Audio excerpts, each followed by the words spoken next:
Hiyo, good morning people. Oh wait, no, it's not morning. It's actually afternoon. Good afternoon, everybody. I hope you guys had an awesome start to your day. I don't know why, I feel a little tired right now. Literally on my way home from work, I almost fell asleep, but I'm so glad I did not do that. So anyway, you guys, I just want to let you all know that today, you've probably read this title already on the vlog, so I'm just gonna go ahead and jump right into it. You guys know that there's like 1,000 different snake species all over the world, but there is one snake in particular that caught my attention 10 years ago that really changed the course of history of not only of herpetology but also of paleontology too. So I'm gonna go ahead and actually and share you guys that moment here, and it's just absolutely incredible. And for many years no one had ever thought a snake could be this large, so it's just absolutely amazing. So I'm gonna go ahead and just share you the story all about it, how it all began. So Titanoboa was definitely at one point alive, but unfortunately the snake went extinct about between 55 and 60 million years ago, and about 12-15 years ago, somewhere not too long ago, but it feels like it was. But point being is, in 2009, a group of Smithsonian paleontologists actually discovered the fossils of Titanoboa in the Cerrejón coal mines, actually in parts of Colombia, South America, in 2009. Now these fossils, the fossils actually were estimated to be around 60 million years old at the time of their discovery, and about 30 individuals actually were founded in this area, guys. More than one species of the Titanoboa was discovered, and it was just an absolutely historic discovery that nobody in the history of paleontological science has ever found, you guys. And this was just a historic discovery, and it just literally took so many people's breaths away. And I want to actually share you guys this real quick too. They actually did, the Smithsonian channel also did a documentary about the discovery, on exactly how big the animal was, what did it eat, how did it get so large. So, and I got the documentary here about Titanoboa, and I've had this DVD, the documentary on it, for like 10 years now, and it's been a few years since I've watched it, and who knows, I'll probably give it another look around again, you guys, because the snake, when the largest vertebrate of the snake was discovered, you guys, which was absolutely enormous, and it was probably about the girth of at least the size of a grapefruit, and it was just an absolute discovery. So the absolute exact length of the snake was not exactly quite known at the time, but judging by how large the invertebrates were, many paleontologists believe the snake may have been between 40 and 50 feet in length. And for a snake to reach even 40 feet long, you guys, is absolutely almost unrealistic, you know, compared to like some sci-fi movies like Anaconda or Python or whatever those movies are. They make them so big. But to think, actually, millions and millions of years ago, there was one snake in real life that was realistically more than 40, let alone almost 50 feet long. It's just an absolute discovery, you know? And to this very day, you guys, the fossils of them are scattered throughout the globe in some big historical museums, paleontological museums, I should say. But they also made a replica statue of the animal, what it may have looked like. And to this very day, it is still on display, I think, at the Smithsonian Museum in New York. I think it's still there, if I'm correct. So, even though I've never been there before, I feel like I would love to take a field trip out that way sometime. So, but if you guys have seen that statue in person, let me know in the comments down below, because it's just absolutely, it literally looks so real, you guys. I'll show a photo right here of what it looks like. It legit looks so real, and it literally catches your breath away, you know, to think nobody thought a snake in millions of years of evolution on our planet, a snake could be that large, you know. And with millions of people out there in the world still afraid of snakes, that they're petrified of them, this is certainly something they probably would not want to encounter in real life. So, but to a reptile guy like me, it probably would be a phenomenal sight. It would literally mesmerize me. So, but I just can't help it. Anywho though, but yeah, this is just absolutely incredible, everybody. And unfortunately, as of lately of 2022, there have been no more fossils of them that have been discovered in that coal mine area. So I do believe all of the invertebrates of this Titanoboa species were recovered within the mine. So now, it wasn't just Titanoboa that the paleontologists discovered, there were other vertebrates of different reptiles there was like some very large prehistoric crocodiles and some massive turtle shells that were found as well. And some of these shells, the size of the turtles that were still intact, probably about the size of a dinner table. That's how big some of these turtle shells were. And the crocodile skulls were just unlike anything we've ever seen, you guys, since the discovery of like Deinosuchus or Sarcosuchus, whichever it was.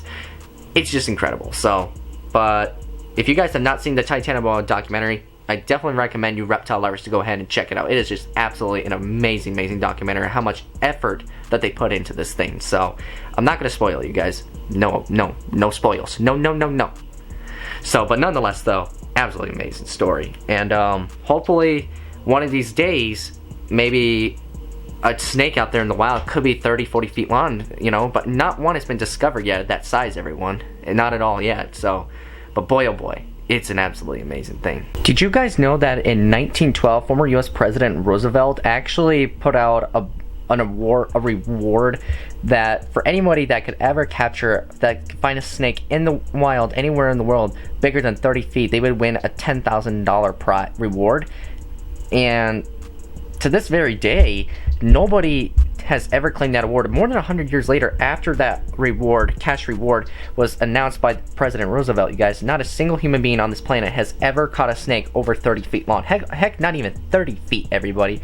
And it's just absolutely incredible that so many people think these big snakes like reticulated pythons or green anacondas in particular, they think they can reach 30-35 feet long. However, though, not a single snake in reality to this day, you guys, has ever been caught alive 30 feet or bigger. So, and the largest snake ever caught alive was probably around about 25-26 feet long, which was a reticulated python too. And even that size, that's still short of 30 feet. So, do I think there could be a snake alive as large as Titanoboa? Realistically, probably not. But it would be really cool if there was. But what about a 30-foot python, though? Could that be possible? I don't know, you guys. I really don't know. There's so much in this world yet to discover, you guys. Especially in the reptile world. We're still discovering something new every single day. You know, with all sorts of creatures throughout the world. Whether it's with fish, reptiles, mammals, birds, everything, you guys. So, we've only scratched literally the surface of our planet, everybody, with the discovery. So, but, yeah, it's just absolutely incredible. I don't know how to describe it, you guys.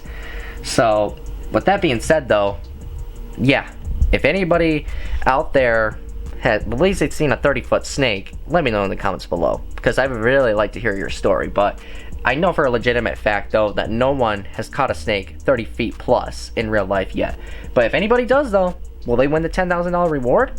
Honestly, maybe not. Now, for any of you guys that are watching this and are completely afraid of snakes, this is not anything to panic about, you guys, because Titanoboa, like I mentioned, you guys, this snake went extinct millions and millions of years ago, and now what's left of it is just the fossils of its vertebrates, you guys.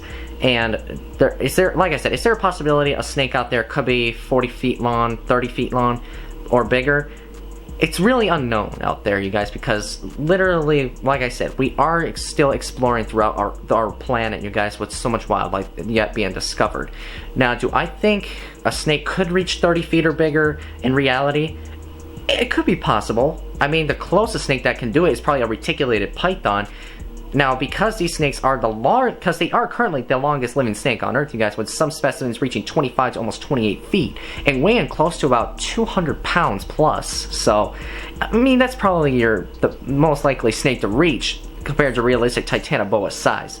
Now, when it comes to great anacondas, they're probably going to be no bigger than 20 feet, you guys. The largest individual one, I think, on record was probably like 23 or 24, I think. So, it's probably not going to come even close to that. So, again, like I said, nothing to fear about this whatsoever, everyone. So, again, it's just something that's a unique discovery, you guys, to the paleontology world. And even though, like I said, some people are afraid, but it's also a cool idea to kind of explore a little bit, you know? Explore your boundaries. And kind of like, that's why, how am I trying to say this? there's a lot of people out there in the world that are kind of similar like me that want to educate the public, you know, to let everybody know that snakes and all reptiles are not after people. They're not. They really aren't, you guys. They're just normal wild animals, you know, just like every living wild animal on this planet, you know. There could be reasons why some certain animals are provoked by people, right? Because, believe it or not, where I live, we do have bears, we have wolves, we have coyotes, and all those sorts of animals could kill somebody, right? But yet, where I live, it almost never happens. Why? Because these animals usually stay away from people. And for these reptiles, it's the exact same thing. They want to stay away from people because they know we as man are actually more powerful. So, but like what I said too is we want to educate the people out there to let them know the truth about these creatures. They're not killing machines. They are just like us, you know. They're afraid of us and we're sometimes afraid of them, but we can set boundaries, you know, learning to coexist with these animals. Okay, I guess I'm maybe getting a little bit off topic here about my topic of the vlog, so, but you guys get what I'm saying, right? Although Titanoboa may be long gone, you guys, the fossils actually will always be remained actually in those cabinets for many generations to come, everyone. And hopefully one of these days, if I ever do save enough money one day, maybe I'll take a little trip actually to discover those fossils actually on display, you guys. So, but with that being said, again, it's no reason to fear snakes whatsoever, you guys, especially the extinct Titanoboa. It just really is just a fascinating story, you guys, that really was just one of the best discoveries, again, in paleontology history, you know? So, with that being said, I hope you guys understand that, but regardless, though, as a reptile lover, it's definitely got me really, really excited. So, but again, let me know in the comments below and tell me if you guys have seen the documentary about it or not. So, let's go ahead and see what's up with my animals. Okay, you guys, so I just opened up my guy Van Halen's enclosure here, and the first thing I just noticed, you guys, I don't want to make any too much movement, but if you guys can see a little bit carefully there, his eyes are deep blue right now, which tells me he's obviously deep in shed too. It's probably not going to be another few more days until he actually sheds his skin, but I don't want to make too much of a ruckus here because with him actually not able to see as well right now with all that blue phase all over his eyes, I don't want to really, you know, take any risk at it whatsoever of holding him. So I'm going to go ahead and actually carefully remove his water bowl and try and see if he doesn't try to jump out of his enclosure. And he's, oh, yep, he's getting a little bit frustrated now. Hold on, bud. It's okay, it's okay. Oh, yep, he's musking, he's musking. Woo! Come here, buddy. It's okay. It's okay. It's okay. Okay, so he did musk on me a little bit, but it's not too bad. Ooh, whoa! Whoa, whoa, whoa, whoa, whoa. Easy, easy, easy, easy, easy, easy. Easy, easy, easy. It's okay, bud. It's okay. It's okay. Just calm down, buddy. Calm down. It's just me. It's just me. Yeah, he is just really, really upset right now. It's okay, bud. It's okay. You're okay. You have every right to be upset. Ooh, it's okay. It's okay. It's okay. Alright, buddy. It's okay. It's okay. It's okay. Yeah, and he's just gonna keep trying on musking on me over and over again. You guys see him waggling his tail like that? It means he's just gonna try and keep musking on me, but ooh, it's okay. Are you angry at your dad? It's okay to be angry. It's okay to be angry. Here, let me set you guys down just for a second here. Oh, okay. That went a little better right there. Gave me a little bit of a work right there. But, yeah, my hand smells a little bit like musk. I'm gonna go ahead and wash my hands real quick. Alright, everyone, I'm just gonna go ahead and end this vlog here for the night. So, make sure you guys leave a like and make sure you comment down below and tell me actually how your guys' day is. So, with that being said, I'm just gonna go ahead and end this vlog, everyone. See y'all in the next one.